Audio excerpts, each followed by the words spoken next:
Welcome back, and radio legend Ray Hadley joins me now. Ray, good to see you. Sharri, lovely to be with you. So there's huge concern about these cheap Chinese companies like Temu and Shine. And by the way, I have never ordered a thing from either of them. I completely support Australian retail.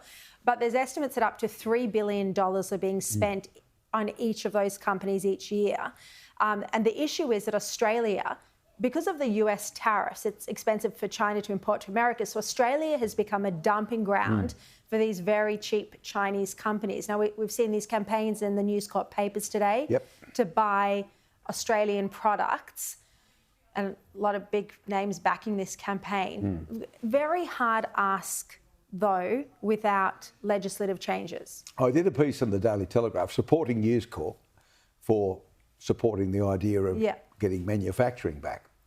But we've got a big problem because there's only so much of a disposable income that people have. And if they can buy something cheaper of a similar quality, not the sort of rubbishy stuff you're talking about through these various international retailers, well, they're going to go that way. So I've suggested this: we can't compete with China, say, on labour costs, but we can compete on energy.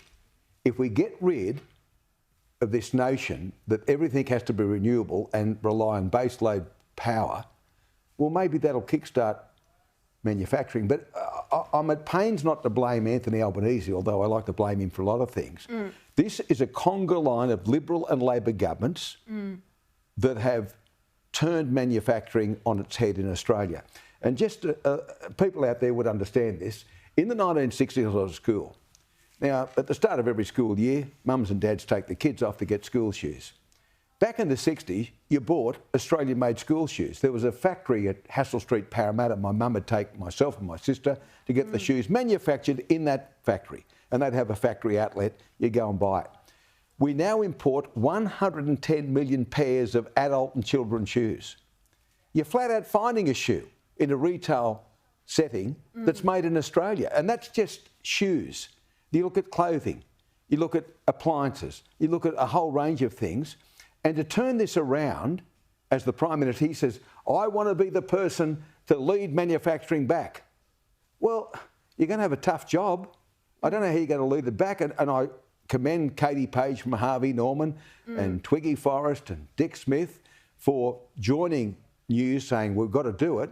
But how do you convince people to buy Australian-made if you can't buy it at a comparable price? And while ever our wage structure, which won't be changing, but our energy structure is the way it is, we can't buy it at a comparable price. It's impossible. And by the way, this is what Trump's done, of course. He's trying to return manufacturing to America. That was his whole campaign platform. But, Ray, I see it in terms of two issues. One is, you know, manufacturing the goods in Australia versus Australian retailers you know, making their clothes or products offshore. And the other issue is these sites like Temu and Shein, which are taking so much, you know, a 5% share of the Australian retail dollar, that it's actually impacting on jobs for Australian retailers. Now, I think there are two things the Albanese government could do. You know, you don't have to blame them, but here are the two things I think they could do. They could have a quota of how much imported products come in from Temu and Shine, however you say it. And secondly, they could have an import tax or a tax against dumping, because this product is being dumped in Australia because it costs them so much money now to import it to America. There's a problem with all of that. It's very well thought out, but he's terrified of the Chinese. Well, he's terrified of the Chinese. I'll just give you an example about, say, building products, because many building products are now imported from overseas. There's a fantastic aluminium smelter at a place called Tomago north of Newcastle, just up near Raymond Terrace. They produce 37% of high-grade aluminium for Australia. And they're competing with really cheap and inferior aluminium from China and other parts of the world. Now, Tomago rely on 1,000 people who work there and 24-hour, every day of the year, guaranteed power. Now, I used to talk about this all the time on radio, and the then managing director said to me one day, there was a big hullabaloo about batteries in South Australia. Yeah, I remember. And he said, Ray, if we had the batteries near Tomago, how long do you reckon they'd run the plant? And I said, oh, probably 12, 14 hours.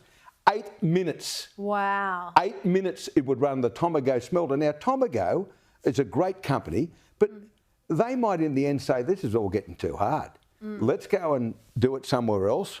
Cheaper labour, cheaper energy, bigger margins, and still the same great product. And bring it back here. But, I mean, and building products are the same. I mean, our building costs have increased 35, 40% in the last 4 or 5 years. And a lot of it's imported stuff. We've got no control over the pricing of it.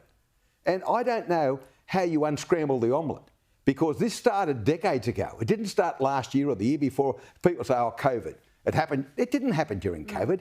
Our manufacturing industry was in strife 10, 15, 20, 30 years ago, and no one's done anything to repair it. Yeah, and the answer isn't giving more taxpayer-funded subsidies. It's making the environment, the regulatory environment, the power prices, the environmental laws, making all of that easy for business. Well, it's $100. If we spend each $100, you, me and all the people watching, will generate $16 billion if you buy $100 worth of Australian-made products.